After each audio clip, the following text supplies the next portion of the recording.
بسم اللہ الرحمن الرحیم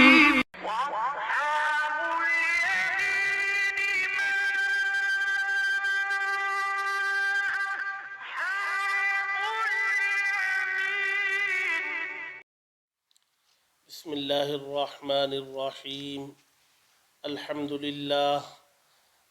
للہ وکفا وسلام علی عباده الذین اصطفى اما بعد فاعوذ باللہ من الشیطان الرجیم بسم اللہ الرحمن الرحیم وعباد الرحمن الذين يمشون على الأرض هونا وإذا خاطبهم الجاهلون قالوا سلاما صدق الله العظيم. معزز حاضرین، قرآن مجید کا پارہ نمبر 19 اور سورہ الفرقان کی آیت نمبر 63 60 پر 3 نمبر والی آیت پڑھی گئی. ان آیتوں میں اللہ تبارک و تعالی اللہ کے بندوں کی علامتیں اور ان کی صفات بیان فرما رہے ہیں.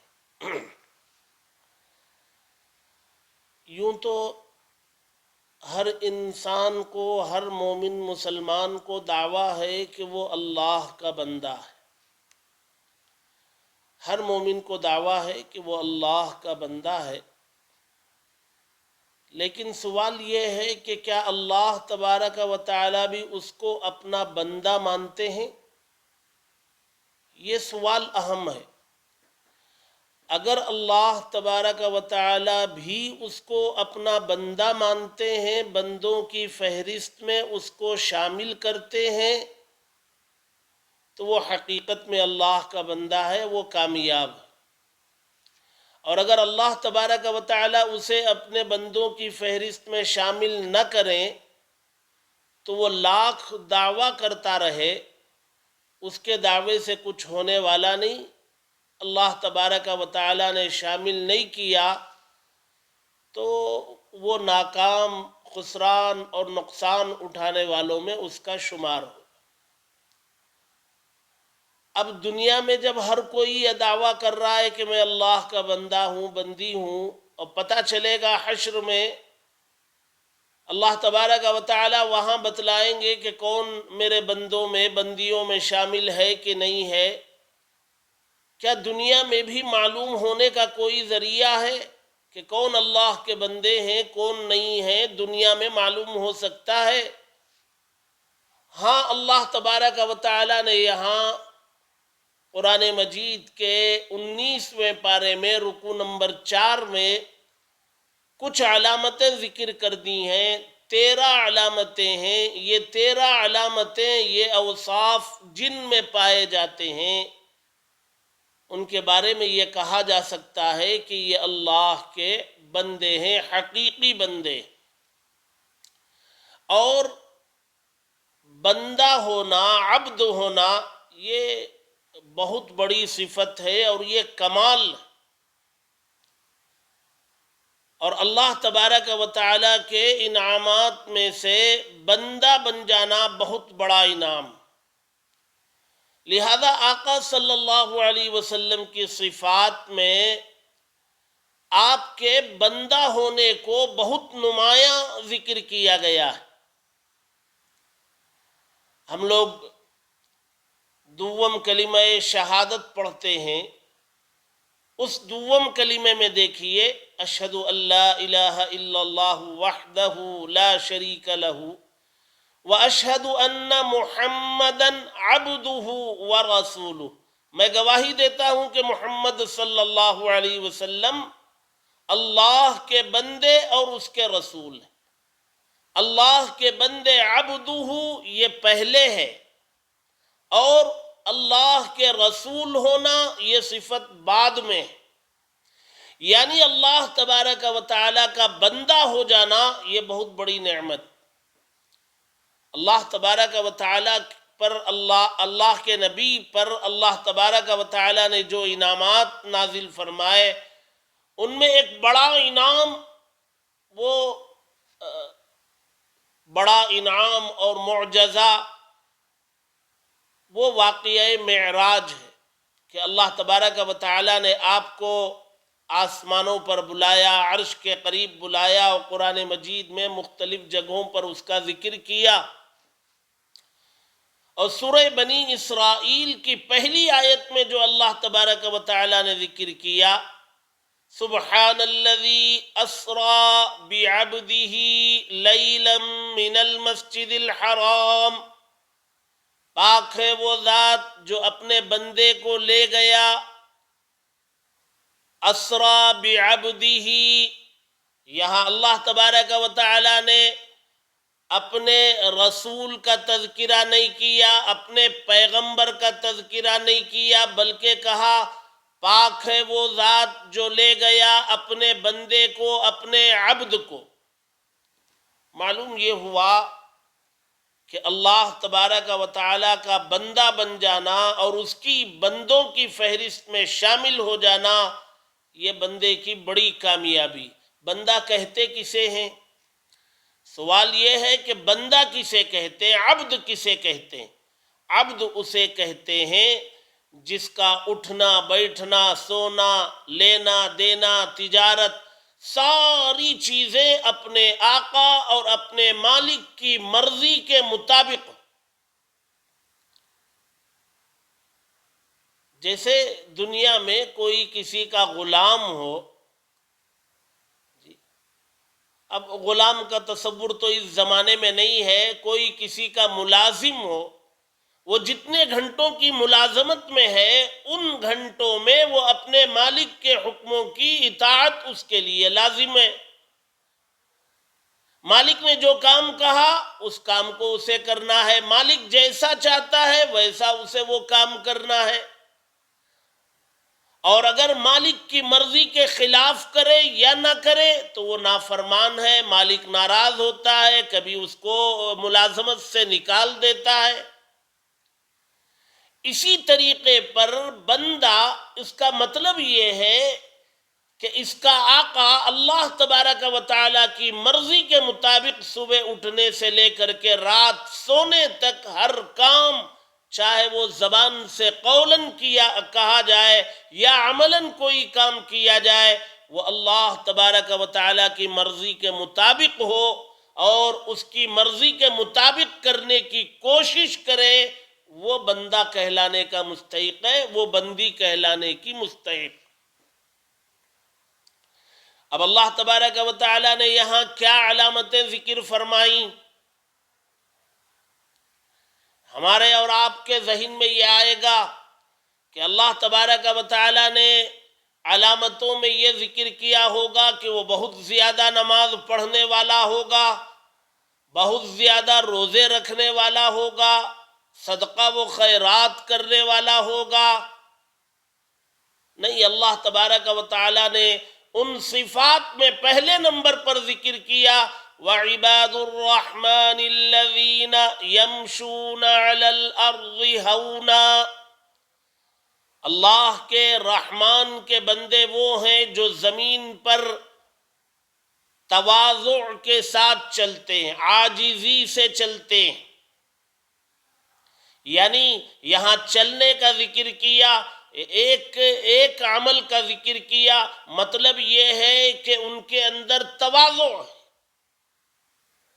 وہ چلتے ہیں تو تواضع کے ساتھ، عاجزی کے ساتھ چلتے ہیں، متکبرانہ چال نہیں ہوتی، اکڑ کے نہیں چلتے، عاجزی سے چلتے ہیں، بات کرتے ہیں تو عاجزی سے، مٹھاس کے ساتھ، خندہ پیشانی سے، خوشی سے گفتگو کرتے ہیں۔ تو پہلی صفت یہ بیان کی کہ بندے کے اندر عاجزی۔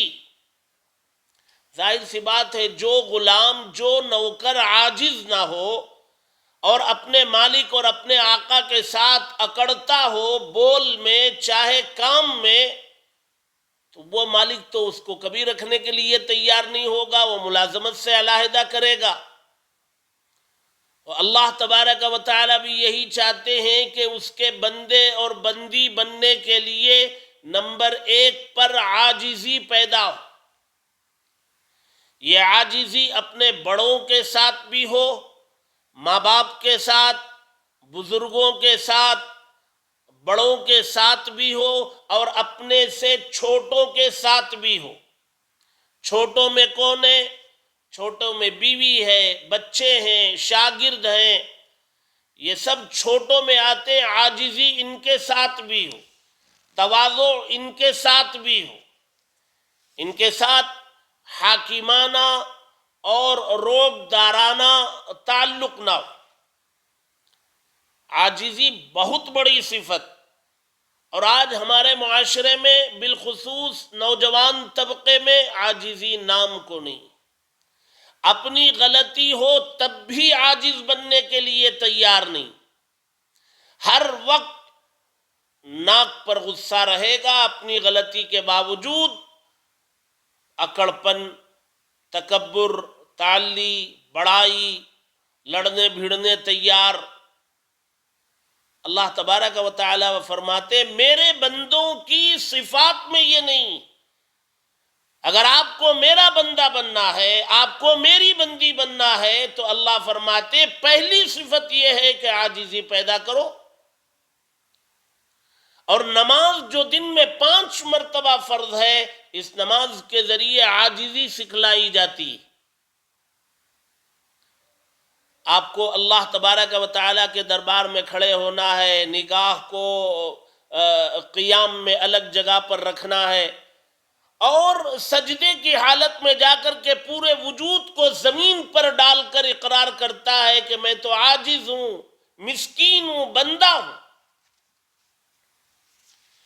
آپ خالق ہیں، جو چاہے کر سکتے ہیں۔ نماز کے ذریعے عاجزی سکھلائی جا رہی ہے۔ تو اللہ تبارک و تعالیٰ فرماتے ہیں کہ میرے بندوں میں شامل ہونے کے لیے پہلی صفت عاجزی پیدا کرو۔ اور یہاں چال میں ذکر کیا گیا، باقی ہر عمل میں اس کے اندر عاجزی۔ اور دوسری صفت بیان فرمایا اللہ تبارک و تعالیٰ نے، وَإِذَا خَاطَبَهُمُ الْجَاهِلُونَ قَالُوا سَلَامًا۔ جب جاہل لوگ اس سے گفتگو کریں، جاہل لوگ اس سے الجھیں، تو یہ جواباً الجھے نہ، بلکہ قالوا سلاما، سلام کہہ کر آگے بڑھ جائے، یا سلامتی کی گفتگو کرے۔ سامنے والا الجھ رہا ہے، الجھانا چاہتا ہے، جھگڑا کر رہا ہے، اور جھگڑا کرنے پر آمادہ کرنا چاہتا ہے، تو اللہ تبارک و تعالیٰ فرماتے میرے بندوں کی صفات میں یہ ہے کہ وہ الجھتا نہیں، وہ جھگڑا کرتا نہیں، بلکہ وہ جھگڑے کو ختم کرنے کا مزاج رکھتا ہے۔ وہ سلام کہہ کر یا سلامتی کی بات کر کے وہ آگے بڑھ جاتا ہے۔ یہ اللہ تبارک و تعالیٰ نے نمبر 1 نمبر 2 پر یہ 2 صفات، یہ 2 علامتیں ذکر فرمائیں، جس کی آج ہمارے معاشرے کے لیے، ہمارے لیے انتہائی ضروری، عاجزی اور جھگڑے کو ختم کرنا۔ یہ دونوں صفات کی ضرورت ہمارے معاشرے کو آج کے اس زمانے میں انتہائی ضرورت۔ حالانکہ آگے کی صفات میں اللہ تبارک و تعالیٰ فرماتے ہیں کہ وہ پوری رات اللہ تبارک و تعالیٰ کی عبادت میں گزارنے والے ہوتے ہیں۔ والذین یبیتون لربہم سجدا وقیاما، سجدوں میں، قیام میں رات گزارتے ہیں، یا رات کا اکثر حصہ گزارتے ہیں، یہ عبادت بھی کرتے ہیں، جہنم سے پناہ بھی مانگتے ہیں۔ لیکن وہ صفات اللہ تبارک و تعالیٰ نے بعد میں ذکر کی۔ نمبر 1 پر عاجزی اور جھگڑے کو ختم کرنے کا مزاج، یہ نمبر 2 پر اللہ تبارک و تعالیٰ نے ذکر کیا۔ ظاہر سی بات ہے، اس کی اہمیت کے پیش نظر ان کو پہلے نمبر پر ذکر کیا۔ ہمیں چاہیے کہ ہم اپنے اندر عاجزی پیدا کریں۔ بہت سارے مسائل عاجزی سے حل ہو جاتے ہیں، بہت سارے کام عاجزی سے بن جاتے ہیں۔ عاجزی سے ماحول بڑا اچھا بنا رہتا ہے، اور تکبر سے ماحول بگڑتا ہے، فتنہ و فساد برپا ہوتا ہے، انتشار ہوتا ہے، سکون ختم ہوتا ہے۔ اس لیے ہمیں چاہے اپنے گھر میں ہو، اپنی دکان میں ہو، تجارت میں ہو، اپنے تعلیم و تعلم کے سلسلے میں ہو، عاجزی والی صفت کو اختیار کرنے کی کوشش کرنا چاہیے۔ اللہ تبارک و تعالی مجھے بھی آپ کو بھی عمل کی توفیق نصیب فرمائے، آمین۔ وآخر دعوانا ان الحمد للہ رب العالمین۔